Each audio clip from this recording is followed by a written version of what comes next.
Yeah, so good evening, everybody. And today is the discussion on uh, the content of ninth week of our course of financial mathematics. It is mostly related to some basic concepts of stocks and bonds. Basics, okay, it's not very detailed here uh, because I think it's difficult to do that within such a short span of time.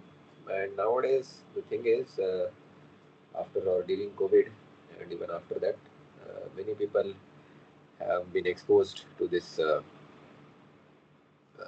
equity markets, right? I mean, uh, recently also there was some correction, and now it is going back, etc., etc. So, many of you might know the basics of stocks by now, and that's one thing.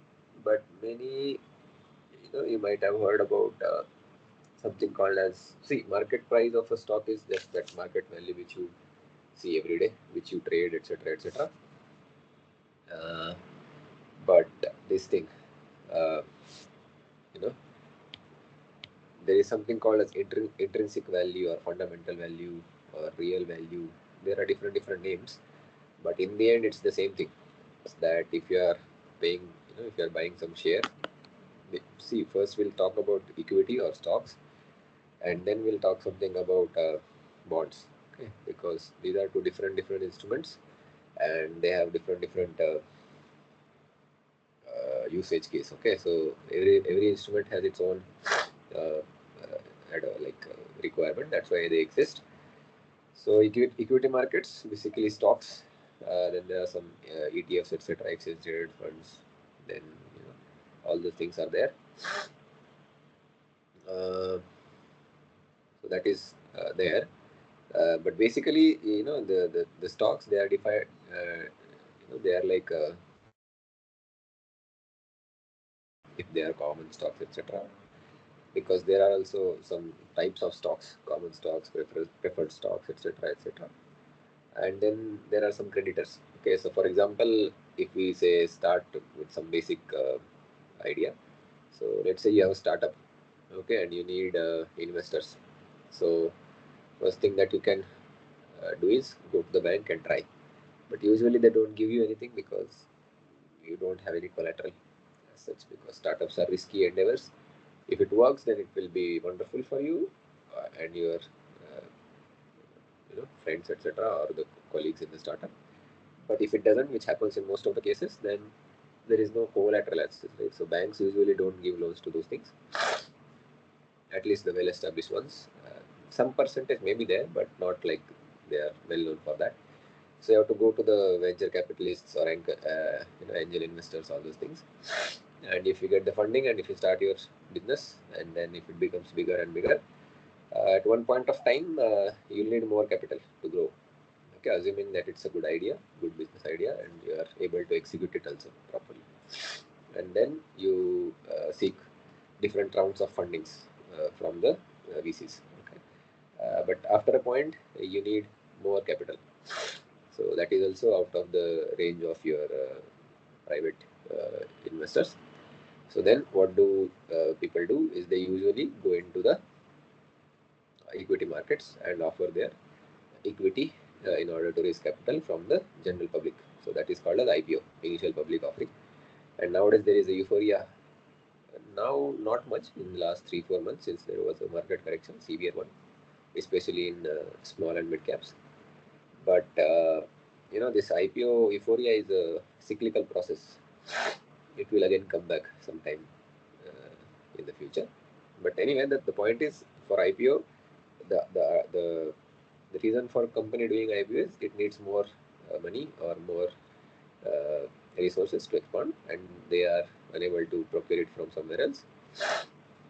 So they raise capital by offering their equity to the general public. That is called as IPO. So that's how common stocks are issued. Okay, so for they are called common because common people like us, can go and buy them using some broker, as an intermediary, and then they are listed on some various exchanges. In India, mostly NSE is there. BSE is also there, but NSE is bigger in the size than BSE. At one point of time, BSE was the bigger one, but I mean there was no NSE itself, but they were reluctant to go for this digitization, etc. So that's where the NSE overtook them. Anyway, that history is there. You can read if you are interested.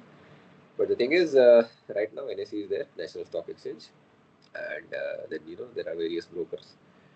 There are two types of brokers usually. First is called as full service broker. Another is discounted brokers or discount brokers.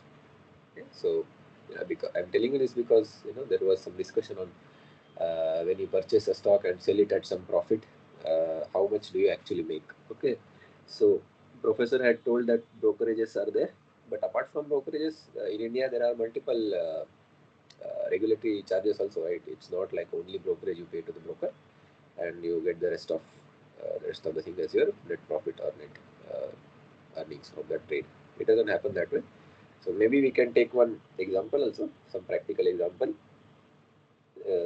Because nowadays mostly people, I mean at least the retail ones, the small people or the common people with smaller capitals, they usually go with the discount brokers. They don't go full service brokers because full service brokers usually charge more brokerage at the expense of, or at on the counter they provide you more services as well. Okay, but usually large capital investors or uh, institutions usually go for full-scale brokers or full-service brokers. That is there. But before going there, let's talk about something which is discussed, which was discussed briefly in this class, in the start of this week's class, which was common stock. There is something called as common stock, and there is something called as preferred stock or preferred share. Okay, preferred stock. Okay, so what is the difference between these two? You should know at least the basic ones. I mean, no numerical can be asked from this, but this is like conceptual thing. Okay. So, common stock versus preferred stock. So the name is in. I mean, the difference is in the name itself, because when you have something called as common stock, that basically is nothing but issued to the common uh, public. Okay. So there are some features. Okay. Mm, so what I'll do, maybe I'll create one table so that you'll understand what is the basic difference between these things. Okay. So this is your common stock. This is your preferred stock.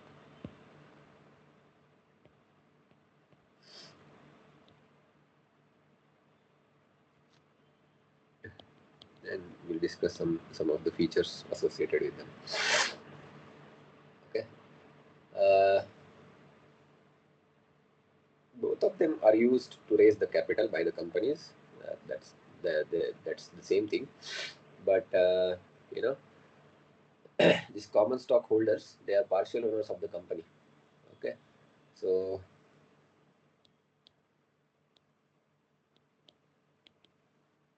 ownership of the underlying company, if you talk about, when you purchase common stocks, you have partial ownership.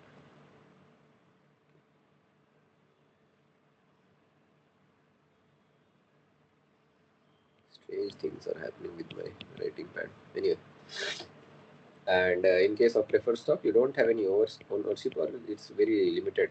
Okay. And by ownership, I mean, this ownership means you'll have voting rights. So if you own the common stocks, you have voting rights in this various decisions that are being taken in the company. For example, like confirmation of board members, etc., all those things.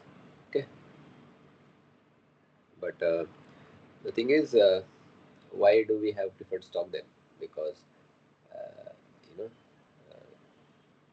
what is the advantage of having preferred stock is nothing but it comes into this category. Dividends is basically the percentage or the fraction of the profits that the company earns, the net profits after all the provisions for taxes, future expansion, capital investment, etc., etc.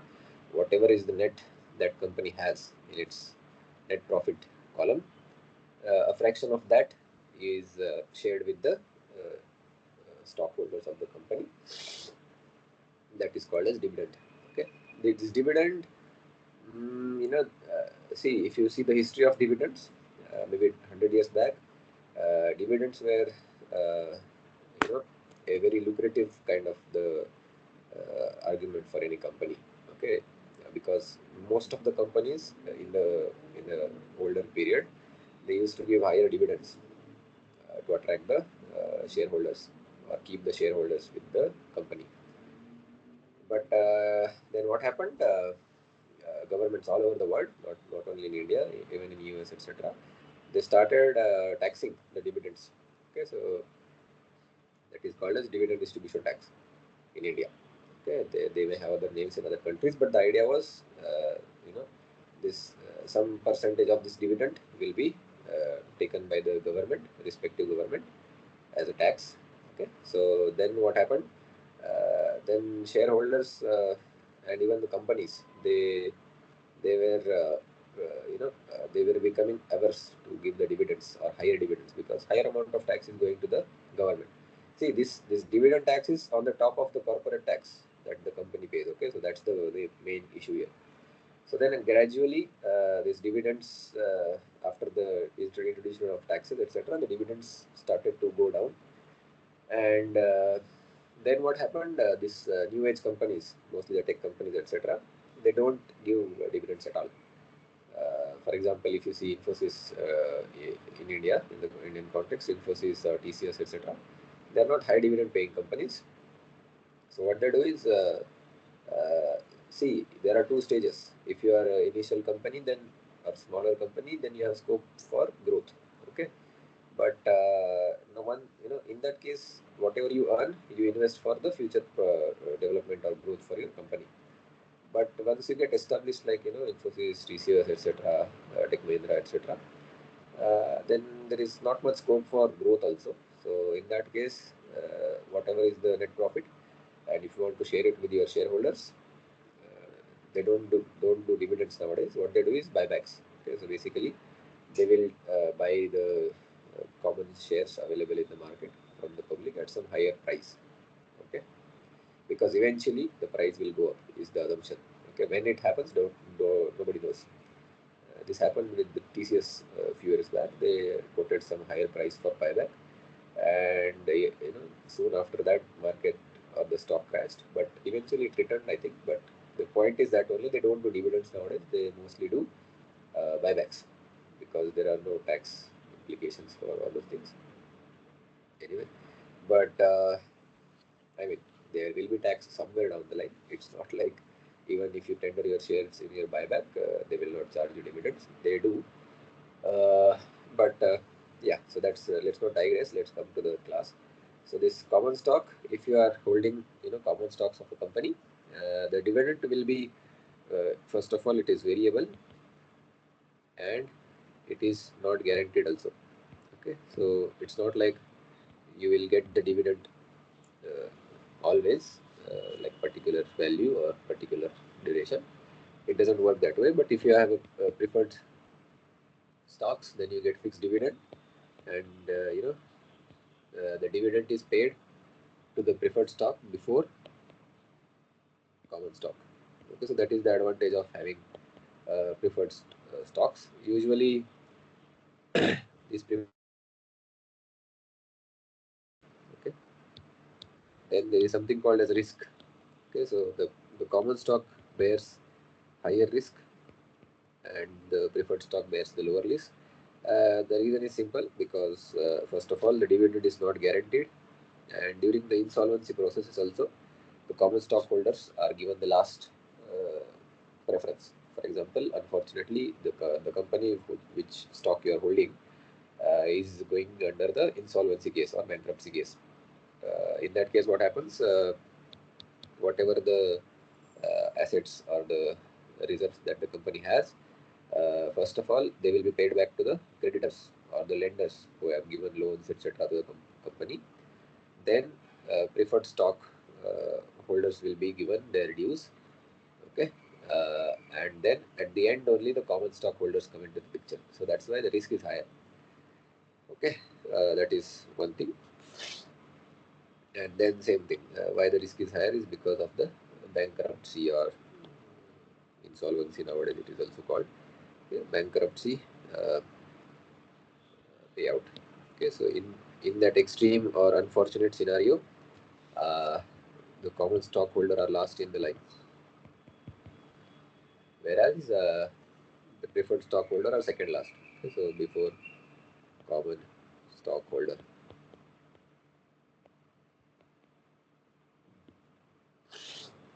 See, it's not like preferred stocks are very good, but still they are relatively less riskier than the common stocks. But the problem is, see, you get when you have a preferred stock, you basically get a fixed amount of dividend every time. But the downside is if the stock price, rises significantly, then you have higher growth potential in case of common stocks, but preferred stocks they don't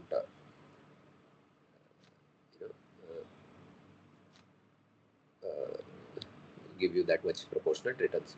Okay, I mean these are the most important ones. Then there are some things called as convertibles, etc., but not required for the discussion. This much is important enough. Okay. So this is about something called as common stocks versus preferred stocks. We as a retailers or the common people don't usually encounter these cases. Okay, this is not for normal people. When we buy it from IPO or the secondary market, we usually are the common stockholders because of the less capital. Okay. Then that is one thing. Then there was etc., etc., right? So let me just tell you some things. Yeah, so nowadays when I told you this brokers usually you have full service brokers, so they will charge you nowadays in India, I think full service brokers charge some percentage of your order quantity or something else, revenue or something like that. And then there are some brokers who are called as discount brokers. Okay, so irrespective of the amount of the number of shares or other, if you are talking about derivatives, lots, etc., that you are buying or purchasing, they don't charge you anything based on the quantum of the order. They charge you only based on the number of orders. Okay, so these are called as discount brokers. The famous one in India is Zerodha. Actually, they started this discount brokerages thing in India, and nowadays, I mean, after that, everybody started following them. Okay, so here also, I mean, it depends. So even if you are going with any broker, it depends what you are doing. Okay, so since we are talking about stocks or equity, so there are two types. Okay, so if you are just going with the stocks, so I'm talking about common stocks. Okay, they are also called as equity. So you must be knowing there is something called as intraday and something called as delivery.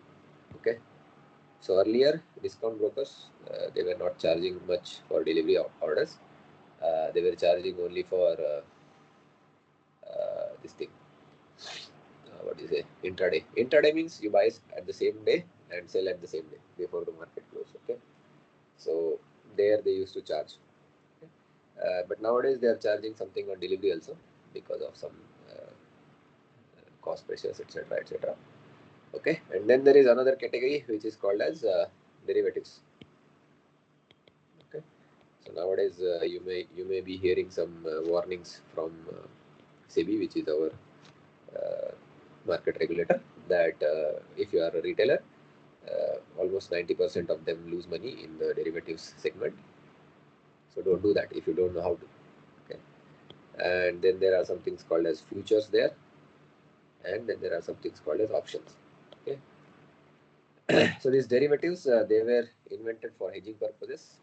For example, let's say you have a portfolio of a sizable amount. Okay. For example, let's say some crores of rupees.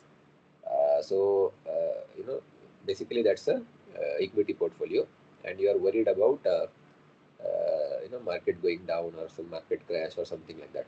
So for example, like COVID or something, then what you can do, because you can't just let your portfolio go down and just keep on watching. There is always this psychological fear or anxiety that kicks in when you lose money. When you gain money, nothing like that. when you when your equities or even when your profit portfolio goes into the green, everybody is happy and they become more and more greedy. The problem comes when the portfolio goes into the red zone or the loss zone. There, everybody panics and they start selling the shares, etc., etc. Initially, they average. If it is 10% down, they will bring some capital from somewhere and average it to, let's say, 5% loss. But if there is a severe correction, then everybody panics and they just sell everything. Okay. So to avoid such panics, or to give you some, something that you can do when such incidents happen, these derivatives were introduced in the markets. But I mean, the basic purpose of them is for hedging. You can use them for hedging if you know how to. That's like the best thing that you can do, but not possible with all the stocks. It is, there are some. I think nowadays, I think around 150 or less than 200 stocks are there. Before COVID, even less number was there. But even the bigger companies, the top 150 or top 200 companies of India, usually in the derivative segment. Okay. But nowadays, what is happening is people don't use this for hedging; they use it for quick profits, especially option buyers, because in futures and options you can buy or sell, but if you are selling, you need more margin. So retailers don't usually do that because they feel that the risk is unlimited. So they don't do that. What they do is they do buying, option or futures buying, where the risk is, I mean, in futures the risk is unlimited, but in options buying the risk is limited. Whatever capital you have put up, that much only you can lose. But you can get, or you can guess, or the if your view goes correct, you can get unlimited profits also. Okay, so that's why that is the case where this risk of losing happens, because this options is not that straightforward. I think in the next week's discussion we are going to discuss about that also. What is the options? What are the options? How do you what are the variables that go into that? It's very mathematically beautiful concept. Okay, practically very few people know how options are priced, what are the effects of various parameters on the option prices, etc., etc. Nobody, or very few people know the basics.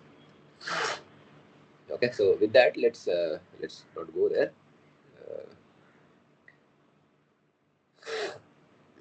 So maybe we can,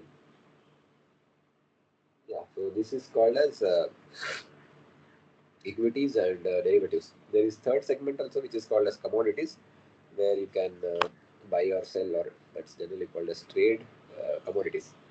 So commodities, there are different commodities, right? For example, gold, silver, coal,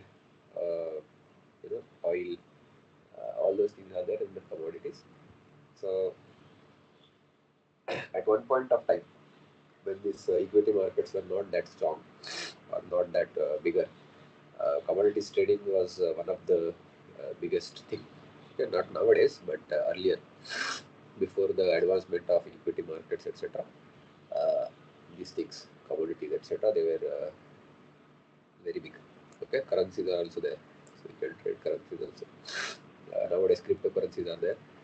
So all those things are there, but the problem is about the brokerage. Okay, so coming back to this class. Okay.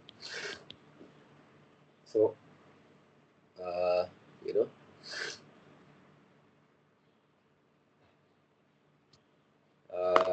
this brokerage,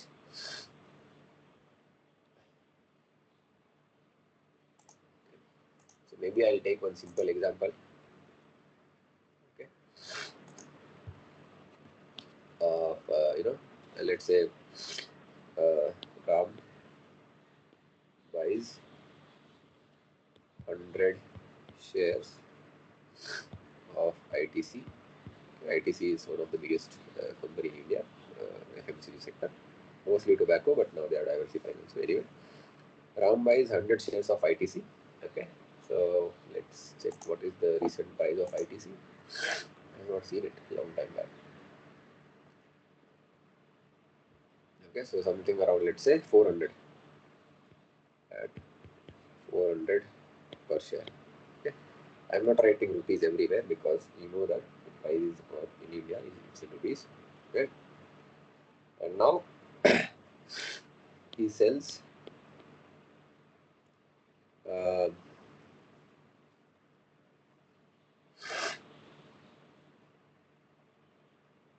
sells 100 of them at, let's say 450 per share. Okay, what is the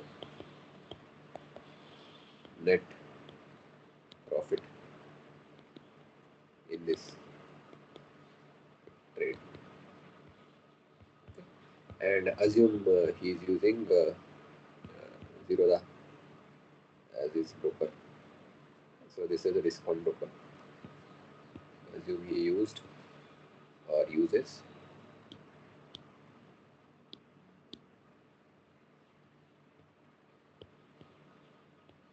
Zerodha broker. Okay. So this thing, see, usually if you see any examples, I think one example was given by professor also. The thing is, they will give you some formula for brokerage. Okay, that will be some fixed cost plus some variable cost, and variable cost depends on number of shares. Okay, but in practice in India, that's not how it is done, because if you are using discount brokerages, which mostly retailers use, the brokerage is constant, but the problem is this thing, various charges. Okay, so I'll just give you an example. So let's say you bought at 400 and you sold at 450, right? And how many shares you bought? Let's say 100. Okay, so without any brokerage or government charges, you should get 415 minus 400 into 100, right, as your profit, right? Total profit should be equal to this much, right? So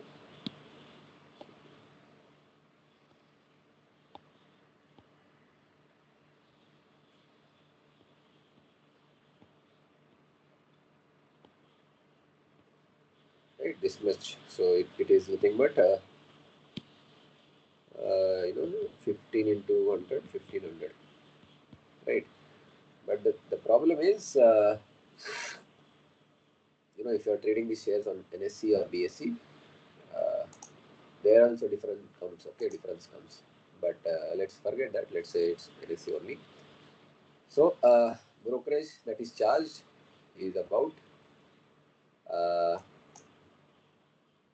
1 second. See, Zerodha doesn't charge you anything when you do delivery. Okay, so in this case, uh,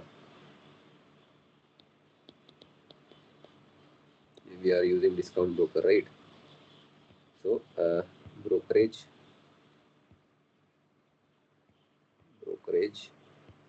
for delivery date is 0. But the problem is the statutory charges. Okay, I'll just give you an idea. Okay, there are a lot of statutory charges in India. Okay, so there is something called a STT. I think it is stamp duty or something like that, the full form. Okay, so that is 0.1%. Okay, of the total revenue. Okay. So what is the 0.1% of this total revenue, okay, or the turnover? See, turnover is that is 0.1% of turnover or total turnover. Okay, the turnover is nothing but whatever is your total buy or total sell plus whatever is your total buy or sell. Okay, so the total amount which is there, that is called as revenue, that comes out to be 81500. So you pay STT of approximately 82 rupees on this trade. Then this is the first charge that you pay. Apart from that, you pay exchange charge or exchange tax. Okay, so this is paid to the exchange. This is not paid to the broker. Okay, exchange is National Stock Exchange mostly. Okay, so how much do they charge in India? They charge around. One second.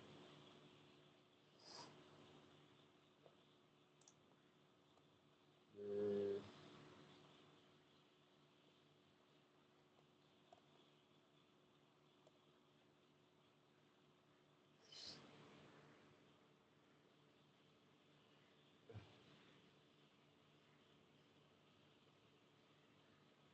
Actually, I'm not able to find it right now, but they also charge some fees, okay, on every trade. And how much do they charge? I'll just give you the number. Maybe you can look it up later on. Some 2.5 rupees. Then you have to pay GST also. GST is everywhere nowadays. That is around 0.46. Okay. Then again, stamp duty, SEBI charges. SEBI is our regulator. They also take something from you for. एक लेके आए लड़के कहा था पता नहीं कैसे शर्म आई कह रहा है कि तू ले ले तू मालूम करना मैं नहीं कहूँ क्यों सवेरे 4 लोग पी के वो तेरे चुप कर काम तुमने उस दिन कितने दिए उसके कितने दिए थे Okay. So they charge around 0.08. See, there is everywhere some limits are there. Okay. Then you have to pay stamp duty, etc. Okay. 6 rupees you have to pay. And then, you know, the total tax. So this is your total, right? So the total comes out to be 91 approximately. Okay, and the most of it goes to this STT. Okay, uh, see, if you read the history of our markets, uh, this STT was introduced, and the idea was long-term capital gains tax and short-term capital gains tax will be removed. That is why we are introducing STT. That was the logic behind the introduction of STT in Indian markets. But what happened? They introduced STT, but they did not do the second part. So they did not eliminate the capital gains tax, short term, long term, anything. And over the course of number of years, they are increasing that also.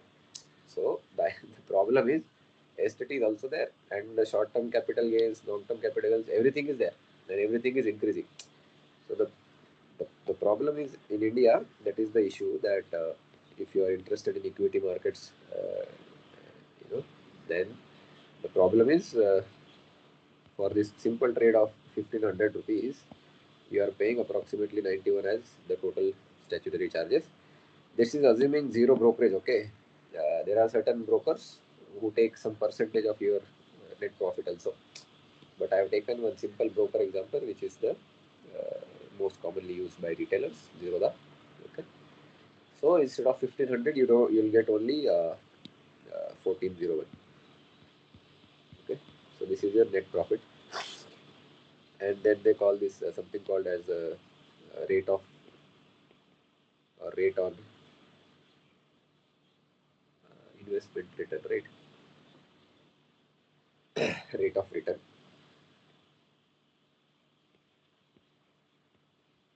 Okay. This is also called as expected rate. This is also called as market capitalization rate. Okay, so these are some same thing, different names are there. Market capitalization rate. Okay, so basically all of these are nothing but uh, net profit divided by initial investment.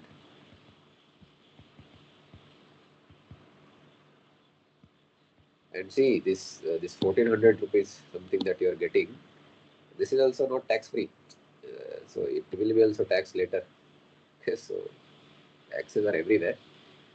Anyway, so the thing is, this is net profit is 1400, and how much did you invest? You bought 100 shares for 400 rupees, and usually this is expressed in terms of percentages. So this 100 comes there. So basically, 1400 by 4. Okay, so this number comes out to be 3.5%, 3.502%. Okay, so this is your rate of return on this trade. Okay. See, the thing is, in this trade you are profitable because you bought it at 400 and sold it as 415. But that will not happen every time. If you are in loss, that loss is yours, but still you have to pay this also. The statutory charges, brokerages, everything you have to pay, even if it is at the loss. Okay, so that is one of the biggest problems. Okay. And this is for this is for this thing, what you call delivery trade or equity trade. So basically, you are purchasing the shares, common stocks.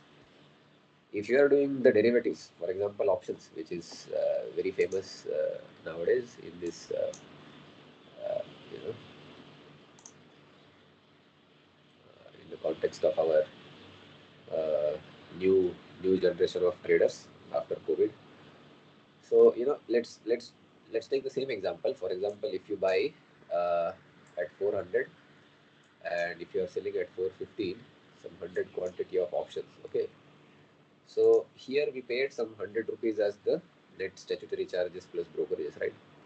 If you do the same calculations, actually this Zerodha has online brokerage calculator, so I am looking there only. So you will pay approximately 125 rupees, okay, instead of 90 rupees as the brokerage. Okay, so that is the problem when you do derivatives or options, etc. If you don't understand the whole picture, how they work, what happens? First of all, you by the time you learn, your capital is gone. That happens to many people. But let's say you are lucky enough and some of your trades become post profitable. But the problem is there are so many taxes and brokerages and everything. The net profit that you get is very small if you have very small capital. Okay, if you are a big capital person or institute with large funds, then there are different things that you can do. But for smaller retailers, it's very difficult to make consistent profits from derivatives. Okay, so that is the problem. Okay, so maybe we can take one more example on this expected rate of return or all those things. Okay, so this is one more problem. So Vijay buys 1,000 shares at 15 rupees per share. This is his purchasing price. Uh, he sells those shares at 20 per share and also gets okay, they are not mentioning the unit, but he gets 2 rupee dividend per share. Okay. uh, and then let's see. So if I buy something at 15 and sell it at 20 and my quantity is 1,000 shares.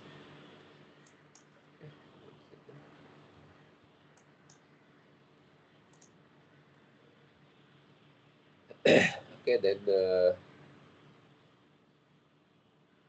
basically brokerages, realistically speaking, are around let's say 60 rupees. Total brokerages or brokerage is paid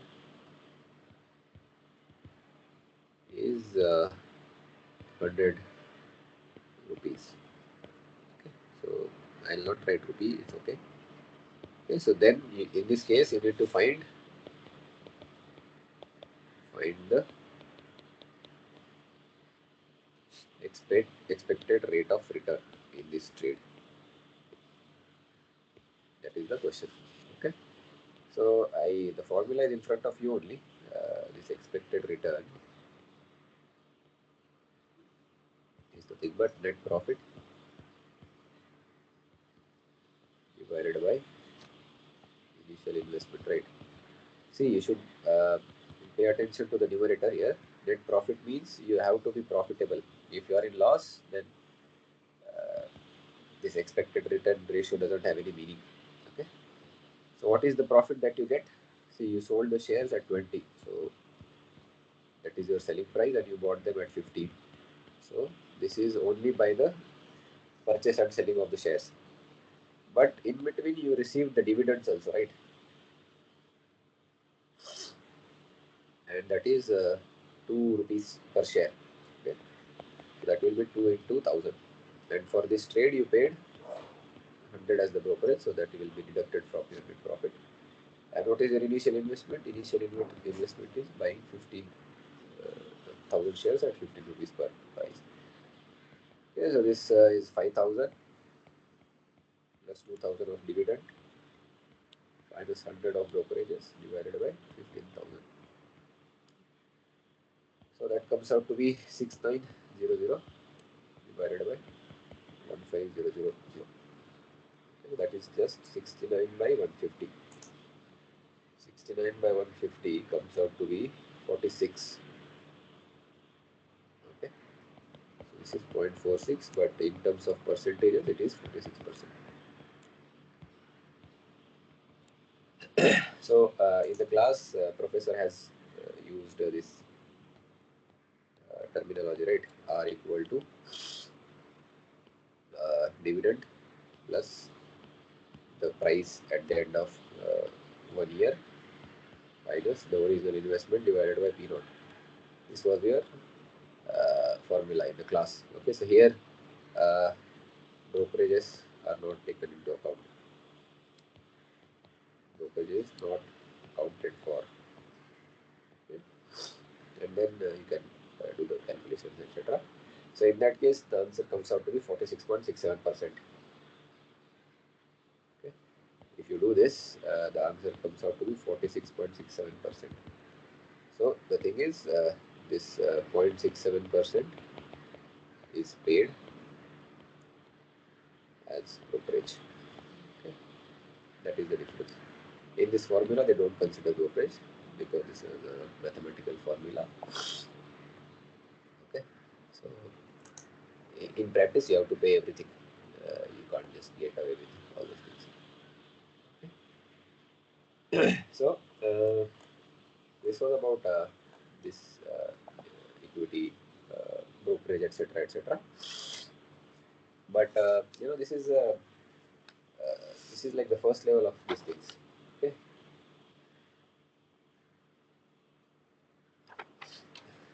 Then there were some derivations, right? You can write your initial cost equal to, I mean, from here only you can write, no? See, R you can write as D plus P1 divided by P naught minus 1. So that gives you D plus P1 by P naught as 1 plus R. Okay, therefore you can write P naught as D plus P1 1 plus R. Right? And then you use the recursive relation, that is assuming the same dividend every year and same rate of return that you make over the process. And then you put this P1 back here, etc., etc. And then you get this initial investment is comes out to be equal to, you know, summation of t going from 1 to k. So k is the number of years or number of time units for which you hold this stock before selling it. So that becomes 1 plus r power t plus, in the last year, whatever price appreciation that you get. So this is the, basically this is nothing but, this is also called as discounted future returns, discounted to the present value, because this is your initial investment, right, or the value that you put in today. Okay, and this term represents discounted value of dividends received for k years. Okay, and this represents the price appreciation, or price appreciation in the kth year. Okay, so this is just a mathematical formula, one of the ways in which you can discount these things. Okay, and then there was a derivation, as k tends to infinity, so that means you are holding it for a very long time. Okay, in such cases, this, let's say this is the second term. So in this case, the second term becomes negligible. Okay, because you have hold this stock for so long that the dividends that you have collected over the number of years are significantly larger than the price appreciation that you get in the final year or the last year. So therefore, if you are using this formula, this becomes P naught equal to t equal to 1 to infinity now dt 1 plus r power infinity. Oh no, infinity it's t. The last term will have r power infinity, but in general it's t. Okay, and then this is a geometric progression or infinite geometric progression with this is called as infinite geometric progression with initial term a, that will be 1 plus r, and common ratio also equal to 1 plus 1 by r. Okay, so this there is a standard formula for this sum is nothing but a by, if I call this as, let's say, capital R, this has to be 1 by r, and this r must be less than 1. Okay, so otherwise this series geometric progression is not convergent. But in these cases, since small r is greater than 1, so this 1 by 1 plus r always becomes less than 1. Okay, so this is 1 plus 1 by r divided by 1 minus 1 plus r. So this just gives you 1 by r. Okay, so therefore this p naught becomes, if you assume some same dividend per year for infinity, and this is the final formula that you get. Okay, this derivation was done in the class also, so if you are not convinced, you can go back and but equal to di for all I, or here we are using t, right? So basically it is nothing but what you are assuming is you get same dividend every year. So this is the assumption that says same dividend for all number of years. This is dividend, not dividend. Okay, so maybe we can take one problem on this so that you understand what we are doing.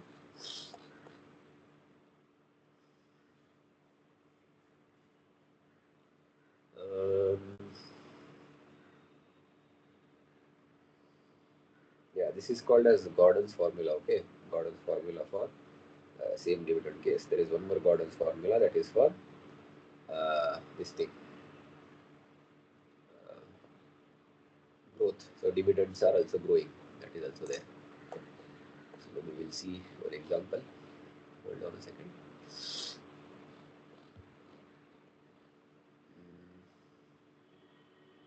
Yeah. So maybe we'll take this question.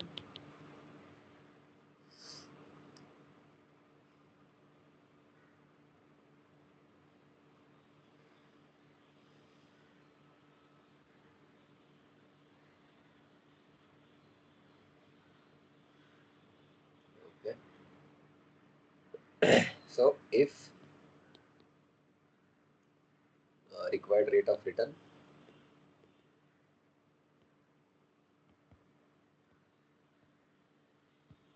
is 12%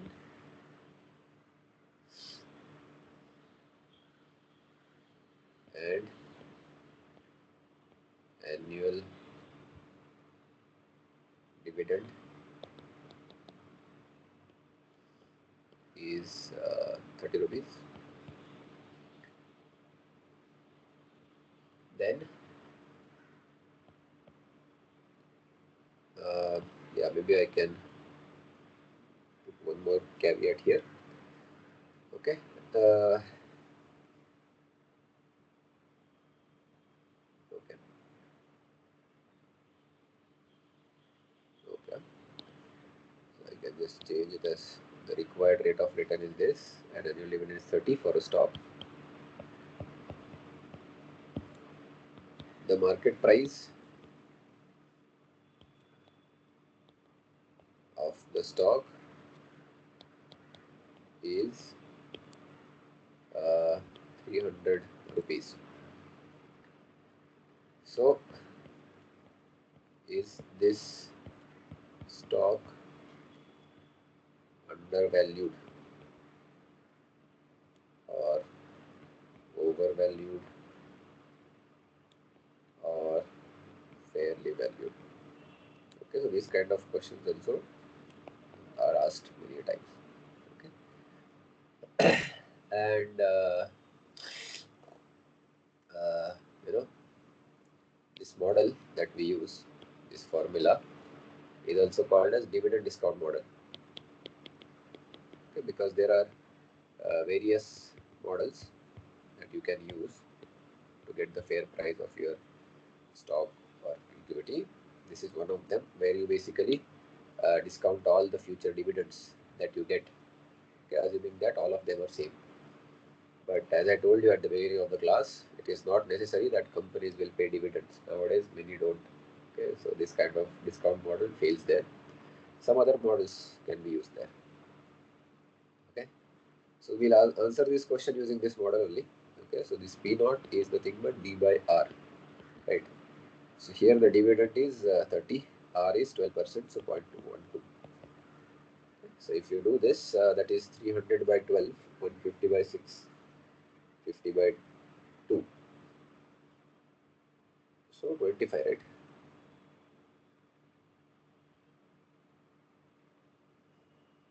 Oh, it's 0.12, so this will be 250 because two zeros will be going into the numerator. So what I mean is this is nothing but 3000 by 12. So in the end you get this. Okay, so this is the uh, fair price of the stock. Okay, but now the current price of the stock is 300. So this 300 is greater than the P naught. That means this stock is overvalued at this moment. Okay, so in future, if the current price comes below 250, then maybe you can consider purchasing this stock. But again, you can't just do that based on this. Uh, you know,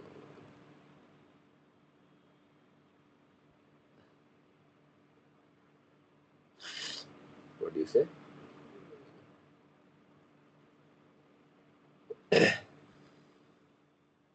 You can't just consider these values as I told you because uh, you know this thing. Some companies don't give discount itself, no. So that's the reason. Anyway, so assuming this is a conventional stock, And then, if you are sure about the dividends, so for say, let's say like 10-15 years they have been giving same dividend, then you can consider this using this formula. Okay, this happens in case of PSUs, so public sector enterprises, usually oil companies, etc., because they have more or less stable cash flows, and dividends are also more or less stable if you do some assumptions. Okay, so that's how these kind of things are used. Okay, and then we had used one assumption here that all the dividends are same for infinite number of years. That may not be true, right? There can be some growth in the dividends also, because if there is a phase where your company is having higher growth, so they will have higher profits, and they will share these profits with your uh, these common stockholders also, right? So that is called as the case of dividend discount model with growth. Dividend discount model with growth. Okay, so here the difference is just the dividend amount is not constant every year. Okay, so dividend amount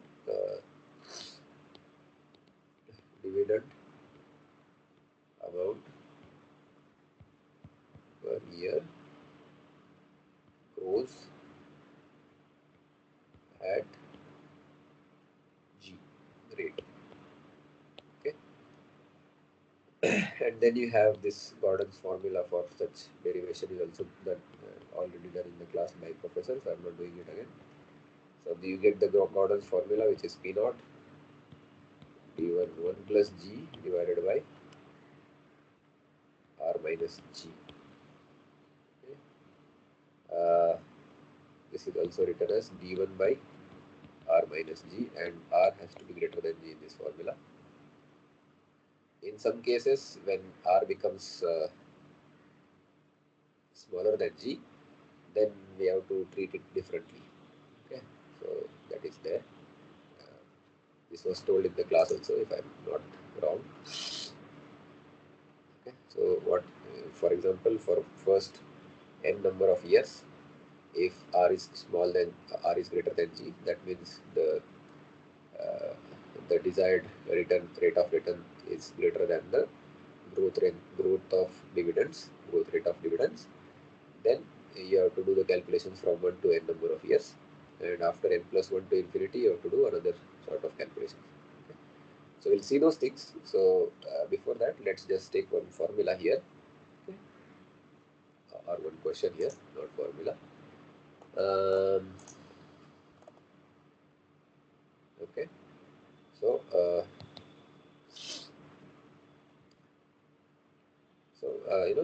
this expected return is 14%.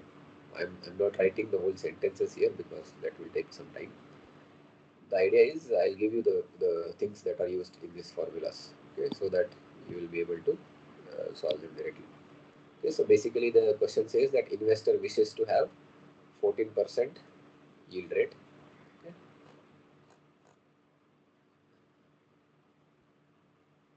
Or maybe let's change this one. Let's take it as 16%. Okay, so this is your expected rate of return when you invest in some stock. Uh, this is first thing. Its dividend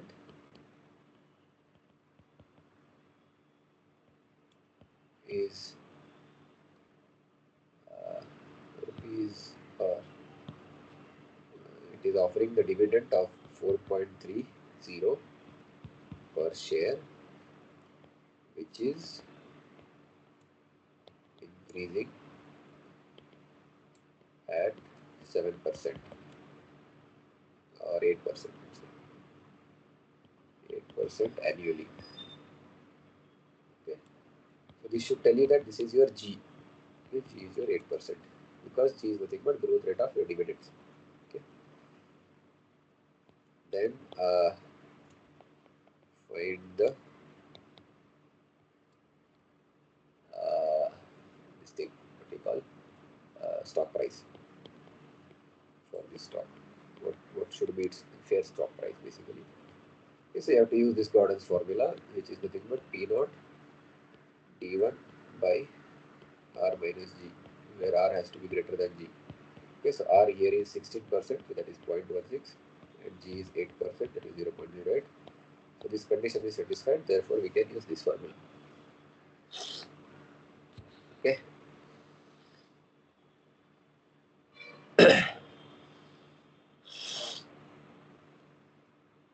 And this dividend is at the end of first year, that's why this D1 is there. Okay.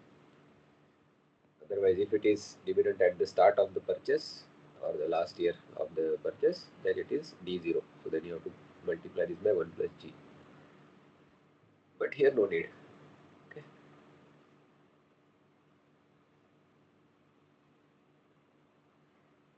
In that case, this P naught will be D1, that is 4.3, divided by R is 0.16 minus 0.08, that is 4.3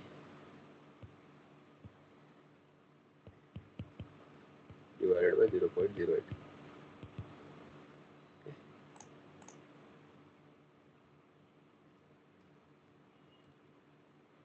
So this comes out to be 53.75. Okay, so this is your answer. This is using growth DDM model. Okay, that means discounted dividends. Okay, which is this one. This is also called as DDM. The abbreviation is DDM. Okay, so this is one thing. Then there is a slight variation of this case where you have some these things. Some expenses are also accounted here. Okay, so maybe I'll just take one problem on that. Yeah.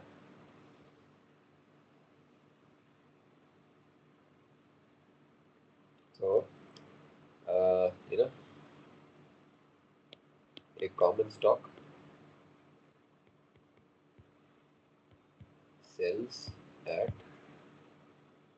55, okay, rupees, and having growth estimate of 8%. It pays dividend of 4.3 rupees.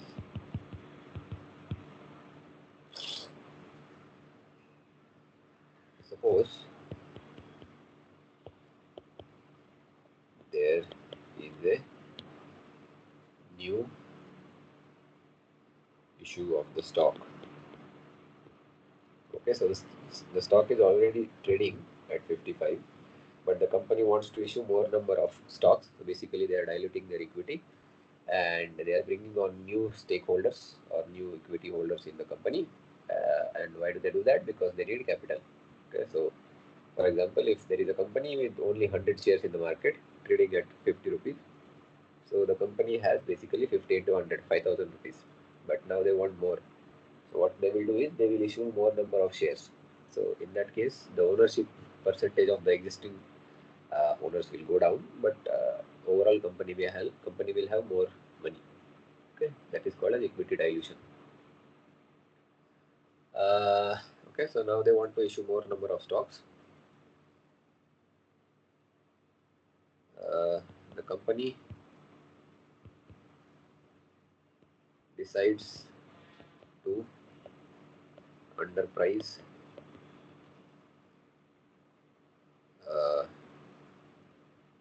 this new purchase by 1.55 rupees per share. Okay, and the respective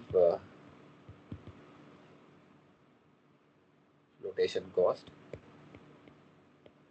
This flotation cost is basically paid for issuing the new shares. So it is paid, I mean, it includes both the underwriter and exchange regulators, etc., etc. Everybody. Okay, so they are paying the flotation cost is 0.75 per share. Okay, then the cost of new issue of this stock would be. This is the question. So nothing new is here. Uh, you know, so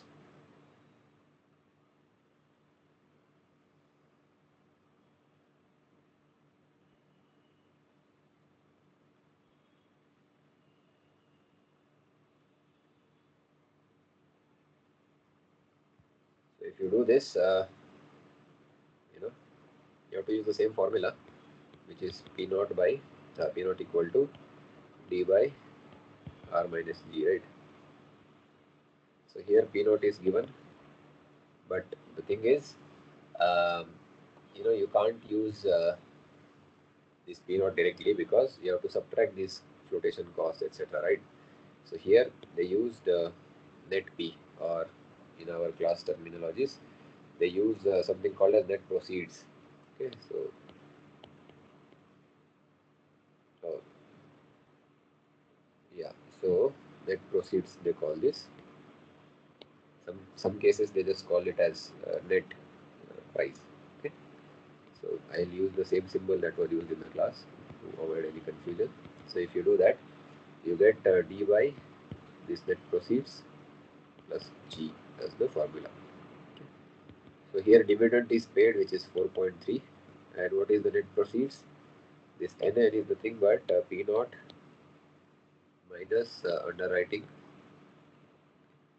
or underprice minus flotation cost.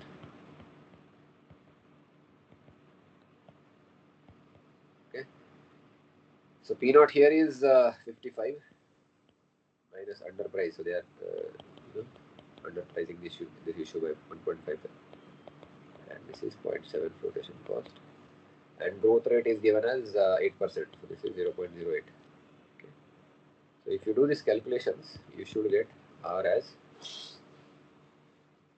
um, 1.55 plus 0.75, that is 2.3, and if you subtract 55, you get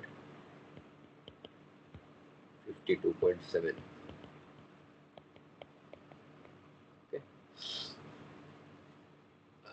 so this comes out to be 0.082, and this is 0.08, so that is 0.162. So R is 16.2%. Okay. So now the problem is this we have calculated actually the expected rate of return.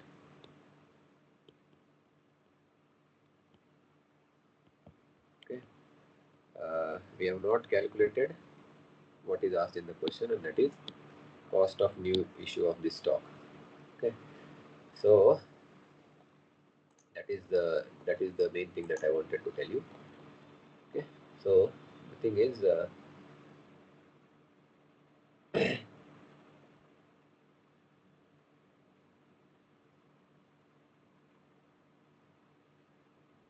this R represents at least 16.2 percentage of rate of return.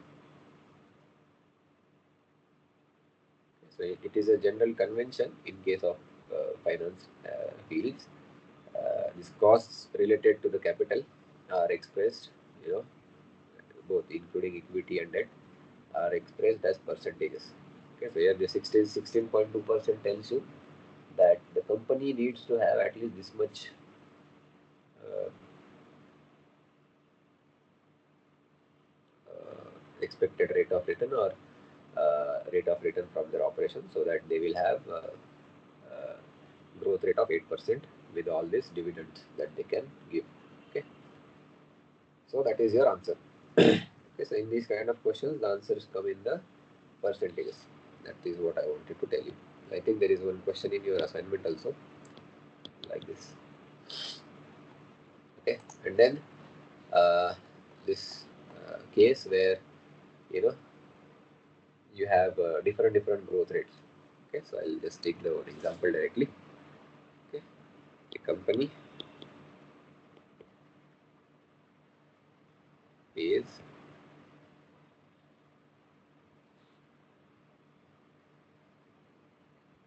dividend of or constant dividend of 4 per share, 4 rupees per share, assuming higher growth for next 3 years at 15% and stable growth at okay, so they are assuming uh, that for first 3 years the expected or the rate of growth, which is G, will be 15%, and later on it will stabilize around 4%. Okay, so we need to find the value of share using two-stage dividend growth model, assuming required rate of return of 10%. Okay, so here the thing is R is 10% and this G1, the first growth rate, is 15% for 3 years, and thereafter it is slowing down to 4% afterwards. Okay, so that's why I told you this formula is applicable only if R is greater than G. So that is happening after 3 years, but for first 3 years it is not like that. No? So in that cases, you have to do two level of these things. Okay, so what it means is this P naught will be written as D naught into 1 minus 1 plus G1 by 1 plus R whole power n divided by R minus G1 divided by, or maybe I can write this as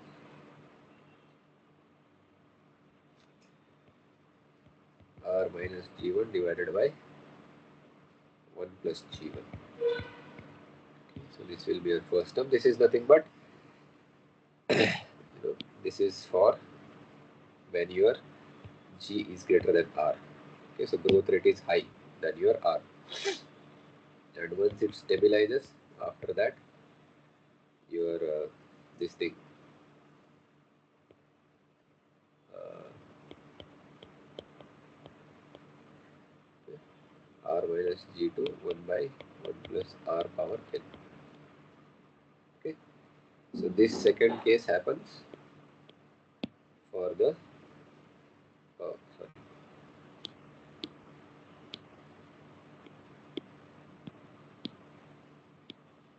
This second case happens in the case where your growth rate is smaller than the expected rate of returns. Okay, how do this formula comes? Not very difficult to do. See, first term you can just derive.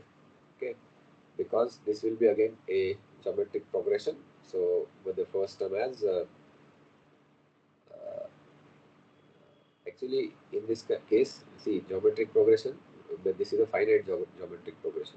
Okay. This formula comes from finite GP formula, okay, where common ratio is 1 plus G1 by 1 plus R. Okay, you can do this calculation, it's not that difficult.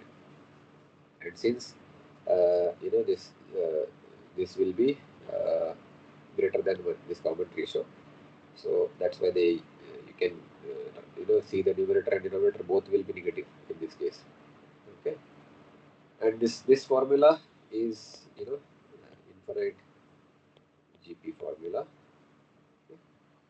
So that is also because from n plus 1 year afterwards, you just assume that it will go till infinity like that. Okay, and then you have common ratio and first term there. So it comes from there. We are not doing it here because it will take a lot of time. So we'll just solve the question. You should remember that there are derivations behind this. Okay, it's not like directly I'll give you something. Okay, so here G1, R, G2, D naught, everything is known. Okay, because this D is nothing but 4 per share. Okay, so this is equal to D naught, D1, Dn plus 1, and so on and so on. So basically they are giving same dividend every year. Okay, so this becomes 4. Then you have 1 minus 1 plus G1, so that is 0.15, and R is 10%, so 0.1. This happens for 3 years, so therefore this is power 3. This is 0.1 minus 0.15 divided by 1 plus 0.15. Okay, so both numerator and denominator terms will be negative, and that's fine because the ratio becomes positive. The dn plus 1 is also 4, so this becomes 0.1 minus 0.04 because G2 is less than R, and 1 plus R, so R is 0.1, and this is also 3 because we are taking it as 3 years, right?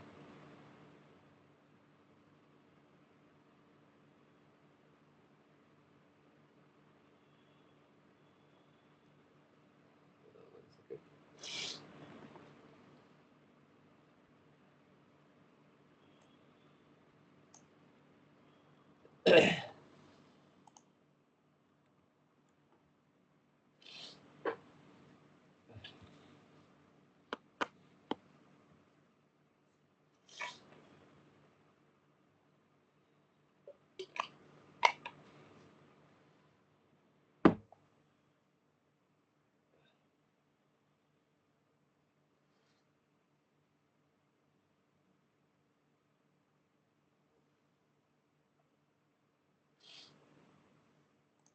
Actually, this dn plus 1, I think it's not like that. So this is I think just d naught because it is growing, right? So d will also grow. That is the confusion actually. So in the second term, how do you get dn plus 1? That is the question.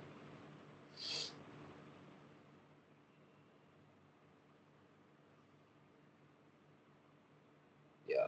So the thing is,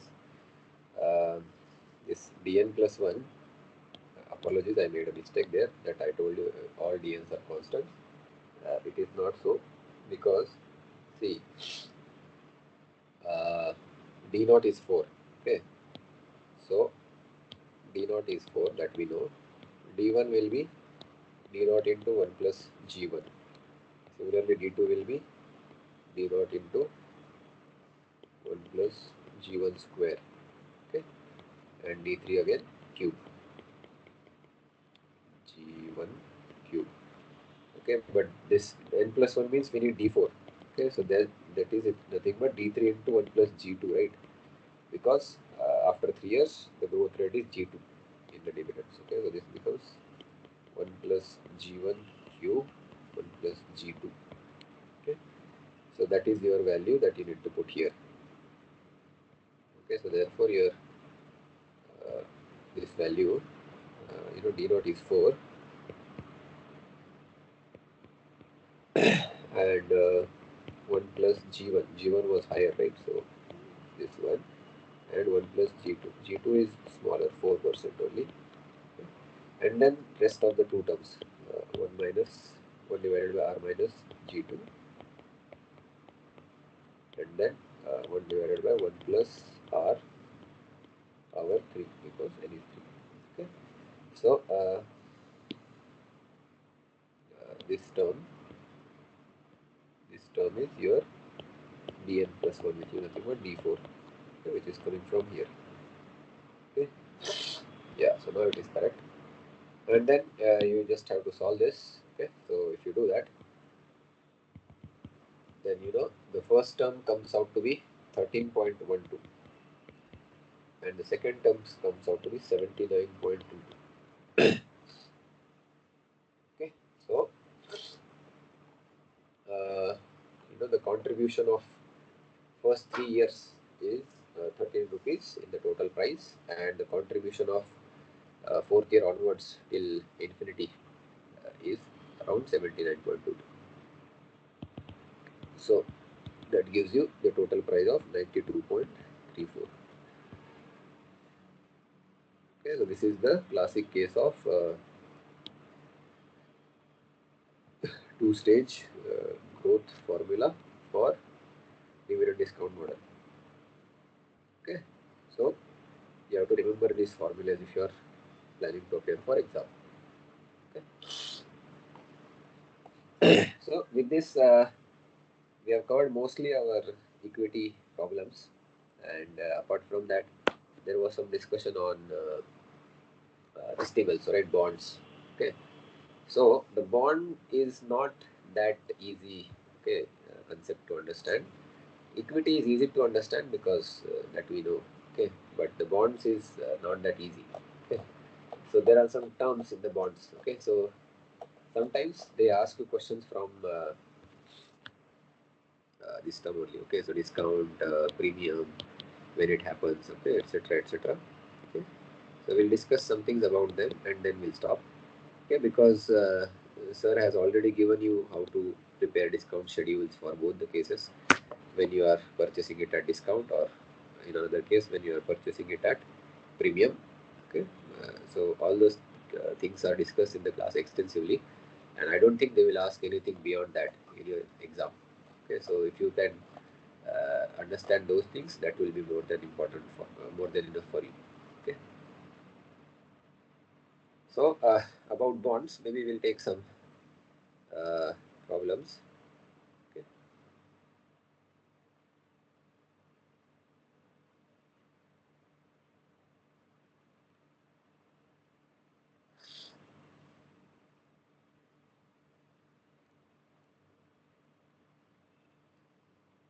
Yeah, 1 second.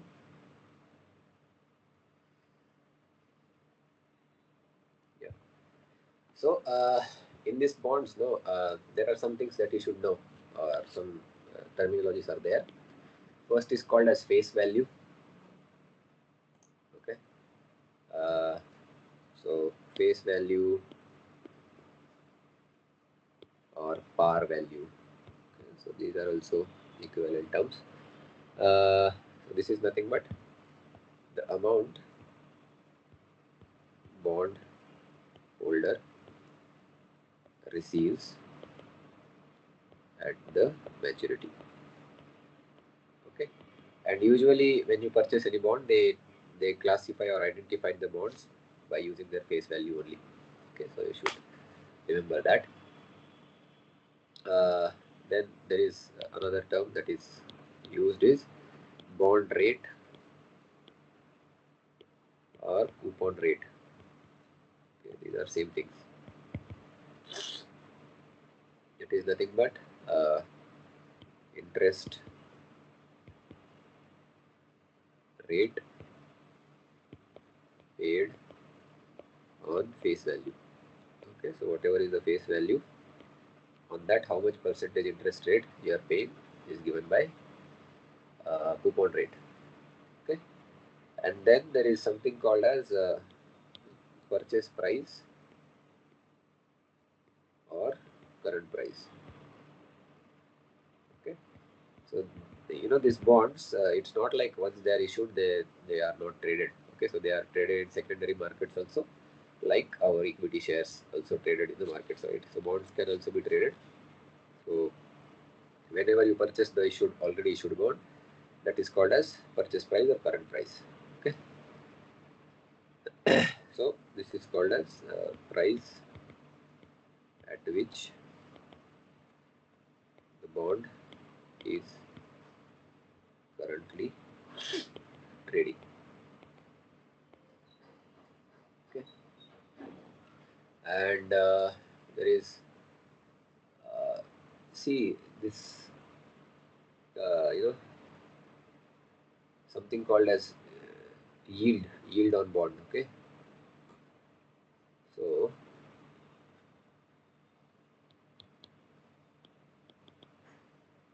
maybe I can call it as bond yield. This was a very hot topic couple of years back, when the yields on the bonds of the short term were becoming more than the yields on the long term. That is called as yield curve reversion or inversion, and it is historically correlated to the pending or coming recession. Okay, uh, maybe you might have heard about this maybe a couple of years back or last year. Nowadays, it's not that much discussed because now that yield curve inversion is no more. But it is said that whenever that happens, recession comes. So panic usually sets in. Okay. Uh, so this bond yield is also, there are 2-3 types of yield. Okay. Something called as yield to maturity. So that means total return that they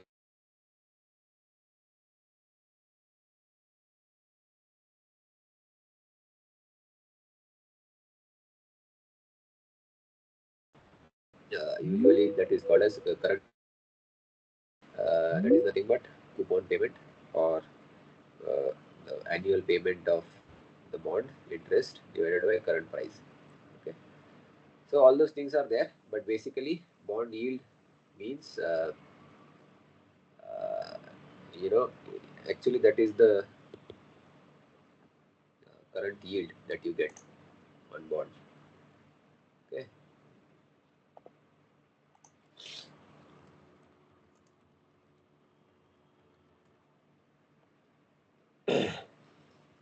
and depending on this yield, everything changes, because the thing is, as I told depending on the market conditions, especially the interest rates, etc., inflation, etc. Uh,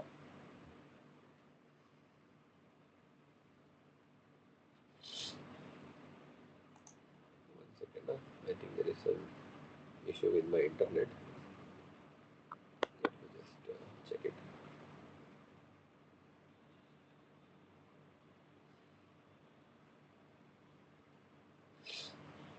Yeah. So this is called as uh, actual return.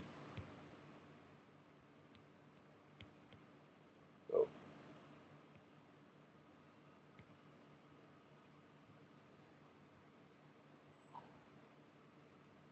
actual return uh, received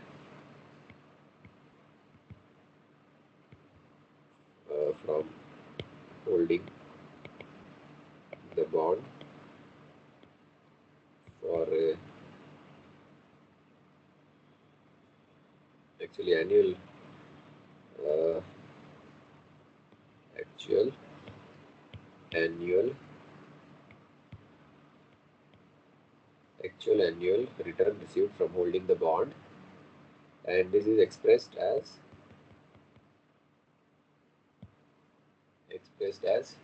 percentages of bond price. I mean current price. Okay, so expressed as percentages of current bond price.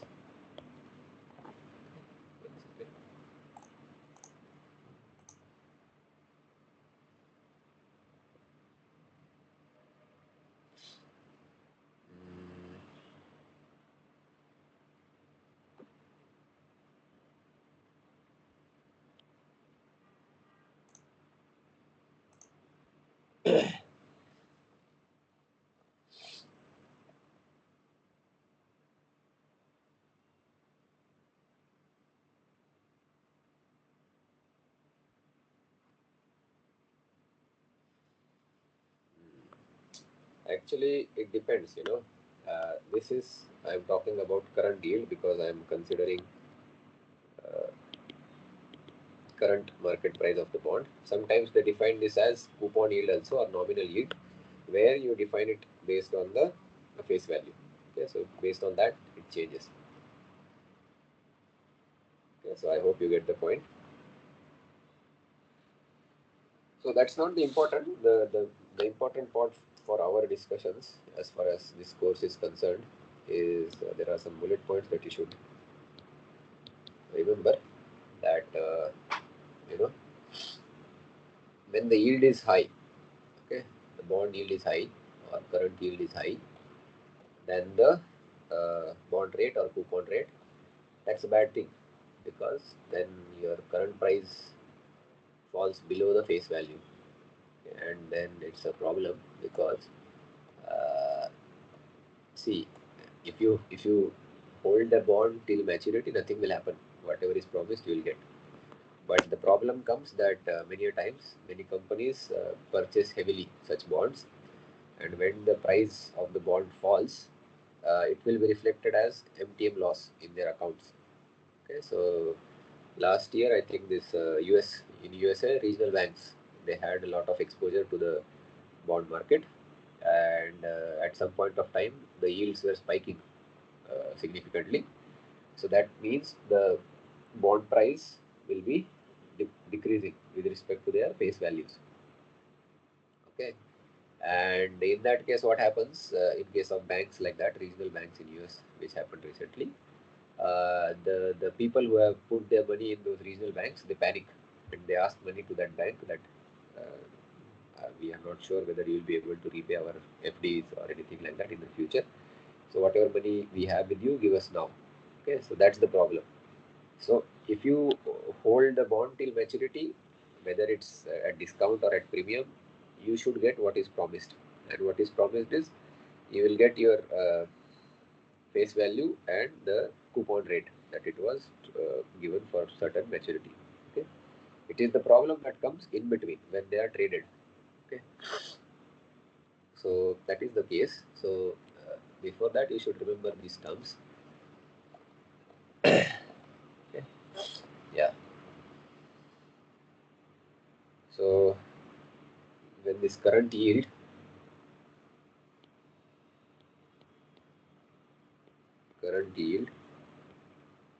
or sometimes they call this as market rate also, market rate for bond is less than bond rate or coupon rate.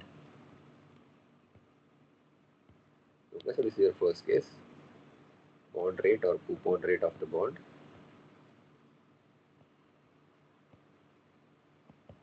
In such cases, uh, your bond trades at a premium,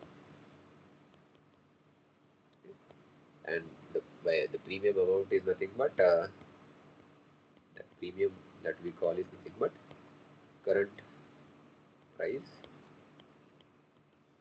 minus face value or bond price or whatever you want to call it. Okay. Sometimes this current price is also called as purchase price. Yes, all those things are there.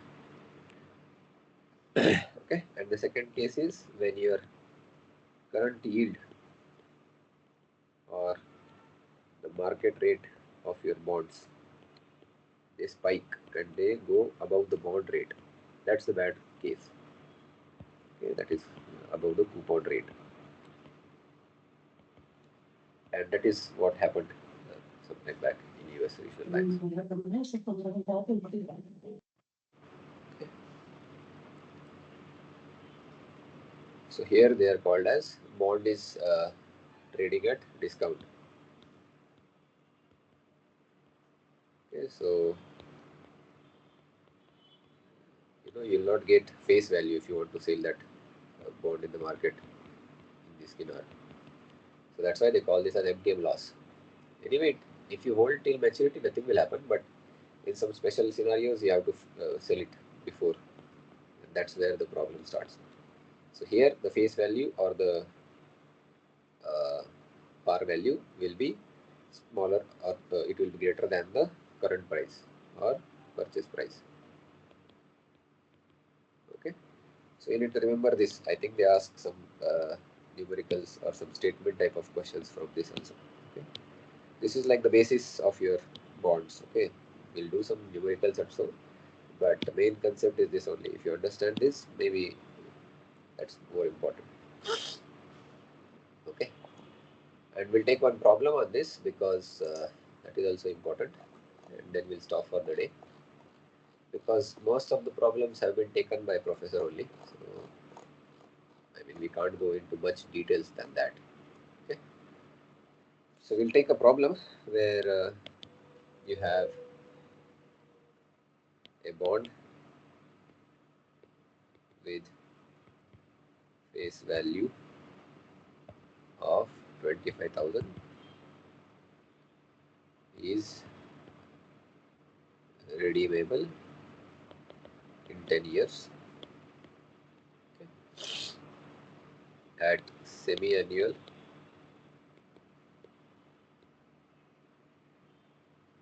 bond rate of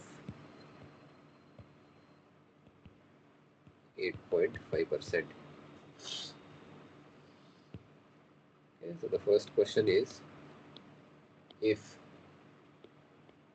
bond is to be purchased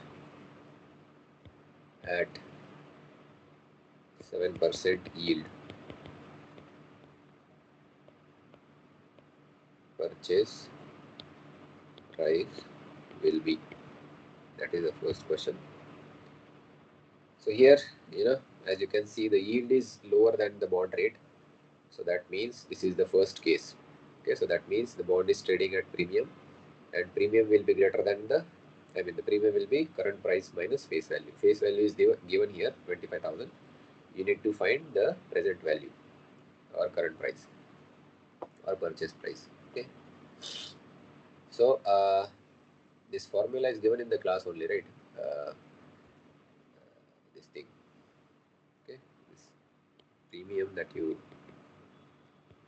receive is given by this face value into, let's say, we'll call this uh,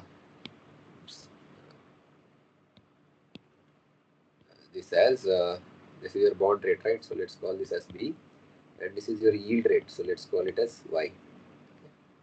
So this will be nothing but Y minus B,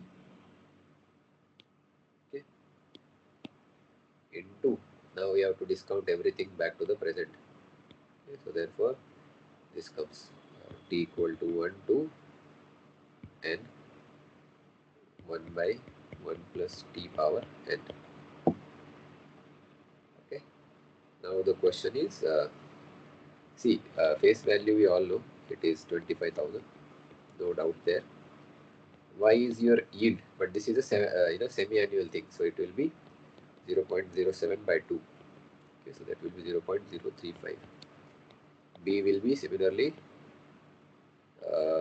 0.85 by 2. Okay, that will be 0.0425. Okay, and this will be B minus Y because here the B is greater than Y. Okay, and N will be 20 because it is for 10 years, but it's a semi-annual, so therefore it will be 20. And this is a geometric progression. and this is not I actually, this is T, and this is your yield. Okay, so this is your Y here. Okay, you can refer to these formulas given in the class. Okay. So basically the smaller value we take here. Okay, and that is your bond rate basically. Oh no, this is yield. Okay, so this is your semi annual yield. Okay, so because that is what your bond is offering at the point, right, at this point. Okay, so the premium that you get is nothing but 25,000. Yeah, this formula is there so that you can note it down. So in this geometric series, the first term is 1 by 1 plus y. So this is 1 by 1 plus y. This is your first term, and in the bracket you have 1 minus r power n, right? So here r is also 1 by y. So this also becomes 1 plus y power n, or t here.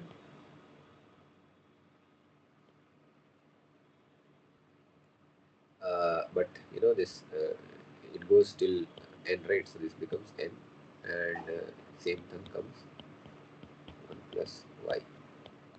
Okay, this is this geometric series formula, nothing new here. Okay, so this 1 plus y, 1 plus 5 gets cancelled. Okay, this gets cancelled, and you have just y in the numerator, right? Because 1 plus y minus y, that gets cancelled. Okay, so therefore your premium that you pay is nothing but face value into difference between bond rate and yield rate, and you just have divided by y here from this ratio, and then 1 minus 1 plus y power n. Okay, and then you can plug all these values. I'm skipping that part because we are running out of time. So if you do that, you will get premium of 2664. 2664.83. Okay, so therefore your current price or the purchase price comes out to be 25,000 plus premium.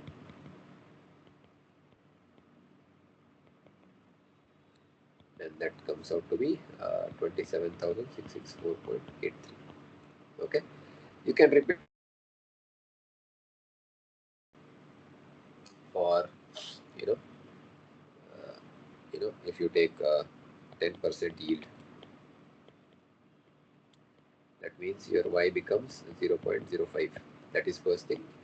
And since this 10% is greater than bond rate of 8.5%, that means bond will be trading at